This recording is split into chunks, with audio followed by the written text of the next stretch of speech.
નવસારી જિલ્લા પંચાયતની સામાન્ય સભામાં અનેક કામોમાં ફેરફાર કરવામાં આવ્યો છે, જેમાં તળાવો અને નદીઓ અને નજીકની પ્રોટોકોલ વોલના પણ કામોની ગ્રાન્ટ બીજા કામોમાં તબદીલ કરવામાં આવી છે. તો પીએચસી અને સીએચસી માટે ફાળવવામાં આવેલી એમ્બ્યુલન્સની ગ્રાન્ટમાં પણ હવે અન્ય તબીબી સંબંધિત કામો લેવામાં આવશે.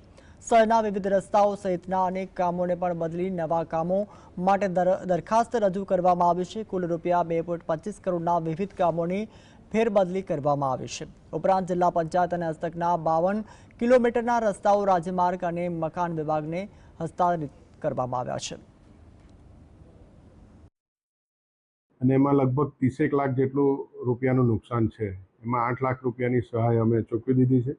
બીજી અત્યારે ચાલુ જ છે. હમણાં અઠવાડિયાની અંદર બધા ખાતામાં જે તે વ્યક્તિના ખાતામાં પૈસા જમા થઈ જશે ઓનલાઈન. ખેતીવાડીને નુકસાન થયું છે તો ખેતીવાડીનું અને પશુપાલનની ગણતરી હજુ ચાલુ છે અને એનો ટૂંક સમયમાં રિપોર્ટ આવે એટલે અમે એનો પણ રાજ્ય સરકારમાં મોકલી અમે વહેલામાં વહેલી તકે એમને સહાય મળે એને માટે જિલ્લા પંચાયત કટિબદ્ધ.